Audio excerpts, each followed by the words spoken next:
So last week I got an email from YouTube congratulating me on 18 years on YouTube.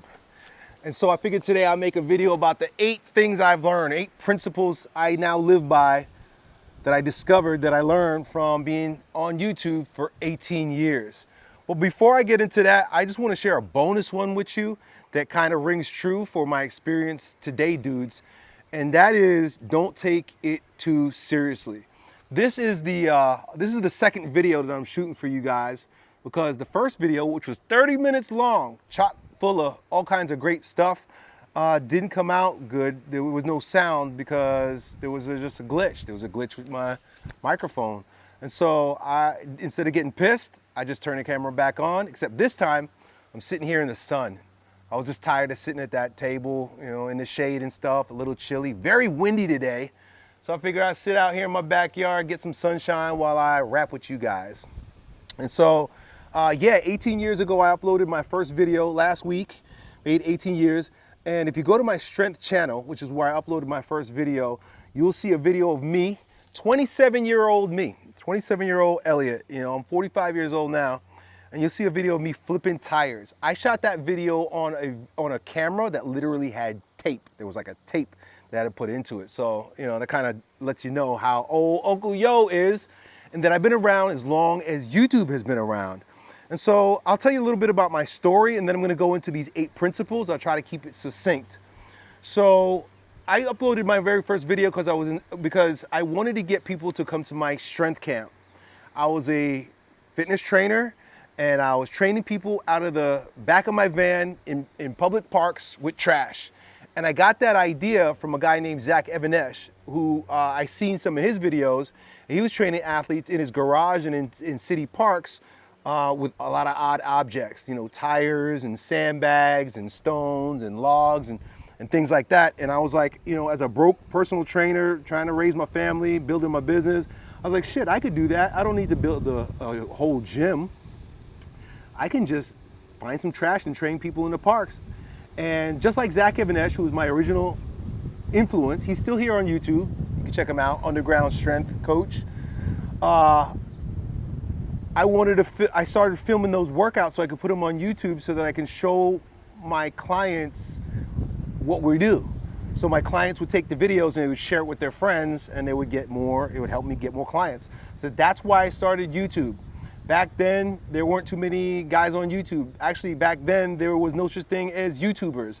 Back then, my only thought was I need to get more members for my gym, or more guys to come to my boot camp, more guys to come to my strength camp. It was absolutely not about how to become famous, how to, you know, get 1 million followers, or how to go viral. None of that shit even existed. None of that shit was even in my mind. I was literally a strength coach trying to fill my programs. And so over the course of the years, I discovered a whole lot of things. It's been 18 years. It's been a wild roller coaster ride. And so I figured today I'll give you guys 8 things I learned along the way. So let's just jump right in. Number 1, and each of these, this whole list goes in chronological order. So the things that I learned first was like what I discovered early, and the things that I discovered last, or the 8th one, the last one, is what I've actually most recently discovered, like my most recent discoveries about being here on YouTube. And so, let me just say, like, if you're thinking about starting a YouTube channel and you're not sure, if you have a YouTube channel and it's just not doing as well as you want it to do, I can 100% honestly say, without a doubt, that the life that I live today is because of YouTube. You know, I got a nice house. I got a nice house here in the country. No neighbors. My parents live in a house back there that's a part of the property. And it's kind of giving you a look around at like what YouTube created for me in a lot of ways. Like, I would not have this nice life that I have today. You know, I'm not an Andrew Tate. I don't have Bugattis, but I do have what I've always wanted, which was a nice piece of property, 42 acres, and a beautiful place to raise my family. And so that's what I got. And I know that if you stick with YouTube and you follow some of the principles I'll share with you here today, whatever your dream is, you can get it too. Whether it's Bugattis like Tate, or just a home with a lake like your old Uncle Yo, so you can raise your family and live a nice life, bro. So let's jump into number one. Man, it's been a wild roller coaster ride, but it all started with pure ignorance. And so the very first principle I'm going to share with you is a saying that my mom often says. My mom says that God, how does she say it? God favors fools and babies. God favors fools and babies. And she would go on to say, and you're no baby, so you must be a fool. And I absolutely 100% was a fool because I was totally ignorant of what YouTube was all about. When I uploaded my first YouTube video, again, I was only thinking about getting members for my gym. But back then, YouTube was just a place where there were like silly cat videos and Charlie bit my finger, right? There really were no educators on YouTube. I was probably one of the first strength coaches on YouTube. I definitely was like one of the first strongmen on YouTube, flipping tires and lifting stones. And I didn't know that becoming an influencer or a YouTuber or becoming like internet famous was actually a thing. And as a result, I was totally unconscious. I had no self-consciousness about it, and that gave me an advantage. A lot of you guys, like, you grew up watching YouTube and you have a lot of people to compare yourself to. And that can be tough, dude, because now you have expectations. You have people to compare yourself to, you have goals that are associated with it. But I was a fool. I didn't know what I was doing. And it wasn't until I actually started becoming like self-conscious about myself that I started to have problems. And I'll get into that later on because some of these principles are associated with some of the struggles that I had. But principle number one, God favors fools and babies. Stay stupid. Stay stupid. Don't have high expectations for yourself. Do it because you love it. Do it because it's supporting some other part of your life. Like, it was helping me build my gym strength camp. I wasn't trying to be a YouTuber. Do it because you like to express yourself. You want to share your wisdom. You just want to be an artist. Don't go into it with high ambitions. And I'm not saying don't be ambitious, but the higher your ambitions, the higher your anxiety, the more you're self-conscious, and the worse it's going to be. Just be cool, dude. Stay stupid. Number two, YouTube will make any business better. And so, like I said, I was a strength coach trying to fill up my camps and ultimately get guys to come into my warehouse gym. But it doesn't matter what business you're in. Like today, the whole thing is like becoming a, the whole world wants to be a personal brand. And the reason why they're catching on 18 years later that having a personal brand is good is because it doesn't matter what you're selling, what your business is, if it's a service, if it's a product, or you're literally just selling you. YouTube is and will always be king. I was around when I watched all these other platforms come out, and I tried using a lot of the other platforms in the beginning, Facebook, Instagram, these are all baby platforms, TikTok, they're all baby platforms. And when they came around, they were like the newest, hottest, coolest thing. And I hopped on them, and I gotta tell you that getting on those other platforms was the stupidest thing I ever did because it just divided my attention. And I don't know if you're anything like me, I do best when I have focused attention. And so by thinking about making short form content, podcasts, going on these other platforms, I diluted my message, I diluted my efforts, and it was never worth it. So in the beginning, YouTube was what helped me get where I wanted to be, and today I've come full circle, and YouTube is old faithful, dude. So YouTube will make any business better. It has and always will be my best lead source. My best customers, my best clients, my best friends, literally my best friends come from YouTube, doing things from YouTube. So that's number two. Number three, courage and charisma beats thumbnails and high, fancy, flashy edits every day. So when I started my YouTube channel, thumbnails weren't a thing. Like every video I made, my face looked like this. All right, this is what all the thumbnails look like, right? Because you couldn't choose your own thumbnail. So of course, people had no other choice but to click when, you got a stupid looking face because it was all about the title, which today it's still all about the title. I don't care what anybody says about thumbnails. I reached 1 million subscribers with stupid thumbnails, with just me talking thumbnails. Maybe I should make a thumbnail like this now, right? Maybe this will be my thumbnail. It's always a screen capture from my video. Either I make a thumbnail or I just choose one of the ones that YouTube gives me. right? I don't know what thumbnail I'm gonna use for this video, but it's damn sure not gonna be flashy and fancy because I've discovered they don't work any better. And the same thing with high edits. When I started making YouTube videos, everybody was creating simple videos, and then like Casey Neistat came out, and it was all downhill from there because now everybody thought they needed to make like these highly edited, very fancy videos in order to get anything, and that hasn't been my experience. But I started becoming self-conscious when everybody was making fancy videos, so I hired editors, I hired cameramen, I started making fancier videos, and I tell you what, those videos that are fancier don't have better views. They didn't make me more famous. They didn't make me more money than the videos that I'm making just like this. Just like I'm making for you today. And I've come full circle, and I think the market has come full circle because we live in a world where there's a lot of fake videos, AI, faceless videos and shit like that. And as AI continues to grow and as AI continues to be like an intellectual giant, the intellect or the intuition or the deeper aspects of being a human is what gonna make these videos, what makes your videos powerful. People want authenticity. People are getting tired of the fancy edits. Just look at like Sam Sulek, right? Look at Sam Sulek. Look at the guy from like the cowboy from the Cowboy Creek videos. He's literally an old dude just sitting on a rocking chair talking to you. I don't even know if this is gonna have good sound because I got a lot of wind blowing, right? So another thing that's associated with that is understanding that it's you. Don't work on making better videos, work on being a better you. Be a better you. When you're a better you, you have more confidence, you have more charisma, and it's your energy, dude. That's one of the things I tell myself before I make any video. First thing I tell myself before I make a video is, Elliott, bring them your energy. Give them your love. That's what matters. Not the edits, not the music, nothing fancy. It's bringing your love, bringing your charismatic courage to the camera. So that's number 3. Number 4, fame will fuck you up if you're not prepared for it.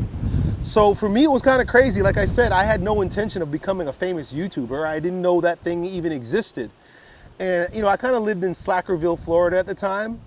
And I wasn't around a lot of famous people. It's not like I was in New York or California. I wasn't prepared for what fame can do to you. What it could do for you, I understood real quick because I was making more money. But what it could do to you, I wasn't prepared, and it kind of screwed me up. And I say that because the first time I discovered I was so, quote unquote famous was when I took my family on vacation and we went to like bumfuck Tennessee in the holla. And I went to a movie theater. And in the movie theater, like these teenage boys were coming up to me asking for my autograph. It was the craziest thing. And it was a cool thing. It was an interesting thing. My family was like floored. My kids were like, Dad, you're famous? And I was like, yeah, I guess so. And it made me self-conscious and caused me to make some bad decisions. Now, I'm so grateful that God protected me. But if I wasn't protected, I know I would have made some stupid decisions and probably ruined my family because, I'm a little bit crazy.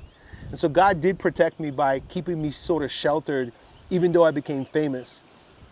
But if you're not prepared for it and you become YouTube famous, just be prepared that like whatever your ego is today, it's going to be on 10x mode. It's going to be on X game mode. It's going to be exploding. So either you're going to choose humility or you're going to get humbled. And that's all I got to say about that. Have a plan if you pop off. Here's the next one. So number 5, don't let the mass psychosis control your content. So this comes from a mentor of mine, rest in peace, Dr. Glazier, who, when I started becoming famous on YouTube, I realized that I was also actually very sensitive to negative feedback. And I think as I'm learning more about ADHD, because I'm accepting the fact that I have it, I'm reading a lot of books about it. One of the things it says is that we're hypersensitive to criticism. And I kind of am. Like, I took it personally when people would say mean things or people would make videos about me that were unflattering. And I brought it to Dr. Glazier, who was my mentor at the time. I would do bioenergetic analysis with him, so we would talk. And he told me, Elliott, you got to understand that you're exposing yourself to the mass psychosis. What does that mean? Like, the whole world is living under an illusion. The whole world is deluded. Every single one of us, there's nobody who's not psychotic and under a fucking delusion. It's required to live in society to buy into the delusion, and he called it psychosis. He said the mass psychosis. Another mentor of mine said it this way. She said, you know, I was complaining. I was like, what about people that don't like me? I like being liked, but I don't like being not liked. And so she said to me, she said, Elliott, you got to understand that if you walk into a dark cave where people have been living without light, and you go in there and you shine your bright light, they're going to want to annihilate you. There are certain people that are living in darkness, and when they see your light, they want to kill you. They hate it. And I've experienced that kind of hate. And I want you to be prepared for that. If you're bringing your light to the world, not everyone appreciates the light. Some people hate the fucking light. They are like vampires. They've been living in the darkness, and if you shine their light, they're gonna shriek, and they're gonna shout, and they're gonna want to kill you. So be prepared for that. Stay true to yourself and your values. You need a strong ego. That's a part of that one, right? Like, don't change your content. Don't change your message. Don't change yourself because a few people don't like you. You got to stay true to yourself. And when I say you got to have a strong ego, I'm not saying, you know, in the narcissistic way. I'm saying have a strong ego, like a strong sense of self. You have to have a strong enough sense of self that you don't let people sway you and change your content. There have been seasons in my life where I let that bother me, and then I would show up scripted and trying to make better videos or saying what I thought people wanted to hear rather than being myself. Bad decision, mass psychosis. Moving on. Cool. So number 6, treat your channel like your journal. Never stop posting videos. And so there's a video out called The Rise and Fall of Elliott Hulse by one of my fans. He made it. At this point, it's about almost 10 years old. So it's, you know, he needs to update it, right? Rise and fall and what? Maybe fall, maybe rise again. I don't know. But the whole thing has been a roller coaster ride. And it allowed me, by watching that documentary about me, which is kind of crazy. Somebody made a documentary about me. But by watching that documentary about me, I was able to see all the different versions of me. And it made me realize that, like, well, first of all, I'm a little crazy, like multiple personality maybe, but the fact is, like, those were all different stages of me. Those were all different versions of me. Those were all actually me. And the fact that I can go back and watch those videos and see is incredibly enlightening. It's amazing to see. Like, my family, my children, my grandchildren will be able to go back and look at different versions of me. What their grandpa was like, their great-great-grandpa, Elliott, was like in 2009. Pretty crazy. One thing I wish I would have done was post more during my darkest hours, right? That's one thing that video, that documentary about me showed. Like, you guys only get part of the story. You guys, and up until very recently, you know, the whole thing is, there are times where I wanted to hide.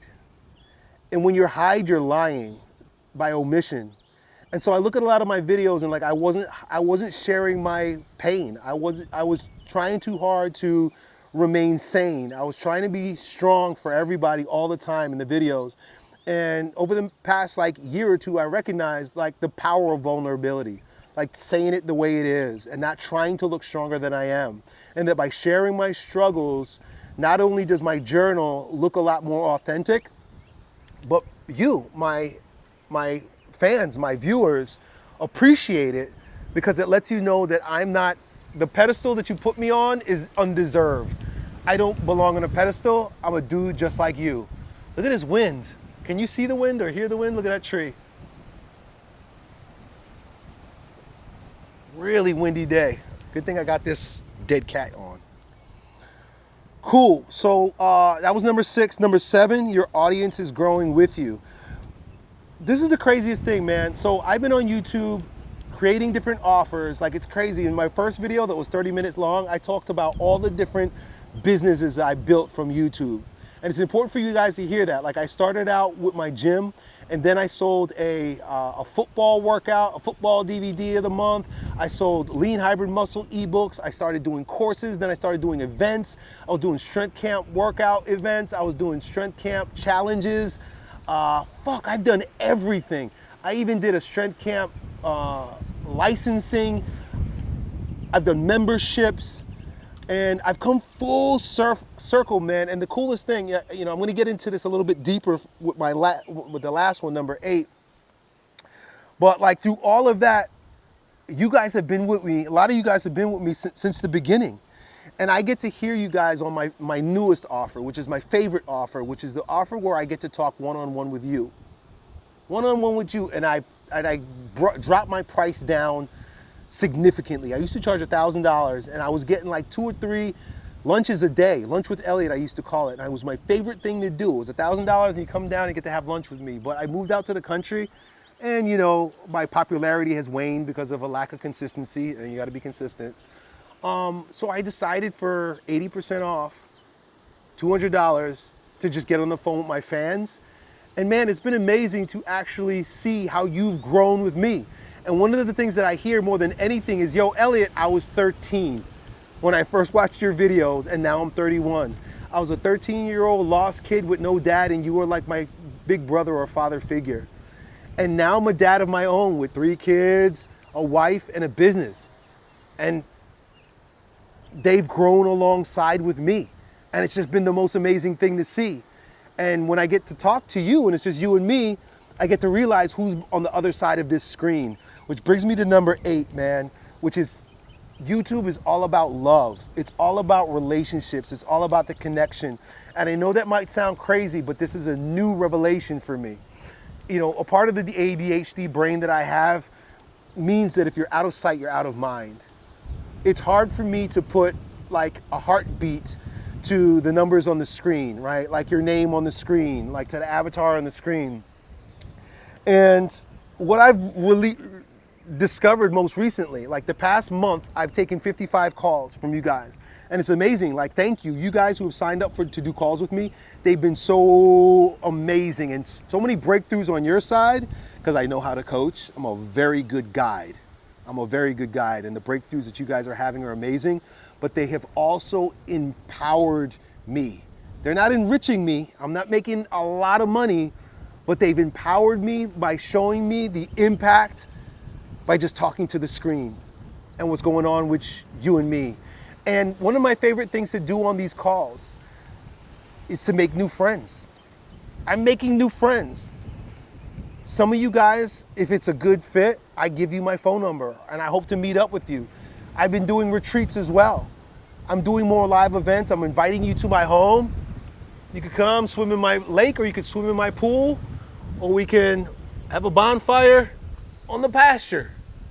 We can do all these cool things, but the bottom line is that like on these calls, I'm actually seeing the impact that I've been having, and I get to go deeper, and I'm making friends with you. And it wouldn't have happened if it wasn't for YouTube. So that's my condensed version of my 8 things I've learned from 18 years on YouTube. I hope you enjoyed that, dude. Done.